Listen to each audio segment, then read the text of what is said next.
प्राचीन समय में मृकंडु नाम के एक महान ऋषि और उनकी पत्नी मरुंधवती संतान प्राप्ति के लिए वर्षों तक कठोर तपस्या करते रहे। उनकी भक्ति से प्रसन्न होकर भगवान शंकर उनके सामने प्रकट हुए और वरदान मांगने को कहा। उन्होंने संतान की इच्छा व्यक्त की। तब भगवान शिव ने उन्हें दो विकल्प दिए। एक ऐसा पुत्र जो अत्यंत बुद्धिमान और तेजस्वी होगा, लेकिन उसकी आयु केवल 16 वर्ष होगी, या दूसरा पुत्र जो लंबी आयु का होगा परंतु साधारण बुद्धि का। ऋषि मृकंडु और उनकी पत्नी ने पहला विकल्प चुना, क्योंकि वे एक गुणवान और महान पुत्र चाहते थे। कुछ समय बाद उनके घर एक तेजस्वी पुत्र का जन्म हुआ, जिसका नाम मार्कंडेय रखा गया।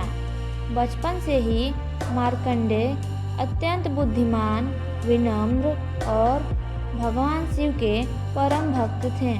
वे हर दिन शिवलिंग की पूजा करते और मंत्रों का जाप करते थे।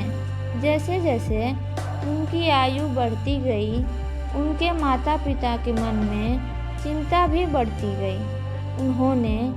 उन्हें पता था कि उनका पुत्र केवल 16 वर्ष तक ही जीवित रहेगा। जब मार्कंडेय 16 वर्ष के होने वाले थे, तब उनके माता पिता अत्यंत दुखी हो गए। लेकिन जब मार्कंडेय को अपने जीवन का यह सत्य पता चला, तो वे बिल्कुल भी भयभीत नहीं हुए। उन्होंने निश्चय किया कि वे अपने अंतिम समय को भगवान शिव की भक्ति में ही बिताएंगे। उन्होंने एक शिव मंदिर में जाकर सामने बैठकर पूरी श्रद्धा और विश्वास के साथ महामृत्युंजय मंत्र का जाप शुरू कर दिया। जैसे ही उनकी आयु पूरी हुई, मृत्यु के देवता यम उन्हें लेने के लिए वहां पहुँचे। उन्होंने देखा कि मार्कंडेय गहरी भक्ति में लीन है और शिवलिंग को गले लगाकर मंत्र जाप कर रहे हैं। यमराज ने अपने कर्तव्य का पालन करते हुए पास यानी फंदा फेंका, लेकिन वह शिवलिंग के चारों ओर भी लिपट गया। यह देखकर भगवान शिव अत्यंत क्रोधित हो गए। वे तुरंत शिवलिंग से प्रकट हुए और यमराज को ललकारा। भगवान शिव ने अपने त्रिशूल से यमराज को रोक दिया और अपने भक्त की रक्षा की।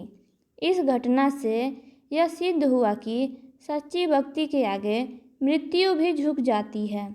भगवान शिव ने मार्कंडेय को अमृत का वरदान दिया और कहा कि वे हमेशा युवा और जीवित रहेंगे। इसी कारण भगवान शिव को मृत्युंजय कहा जाने लगा। मृत्युंजय को जीतने वाले। महामृत्युंजय मंत्र को तभी से अत्यंत शक्तिशाली माना जाता है, जो भय, रोग, संकट और मृत्यु के डर से मुक्ति दिलाने वाला है। यह कथा हमें यह सिखाती है कि यदि मन में सच्ची श्रद्धा और विश्वास हो, तो भगवान स्वयं अपने भक्तों की रक्षा करते हैं, चाहे परिस्थिति कितनी भी कठिन क्यों न हो। भगवान शिव की भक्ति हमें हर संकट से बाहर निकाल ही देती है। हर हर महादेव।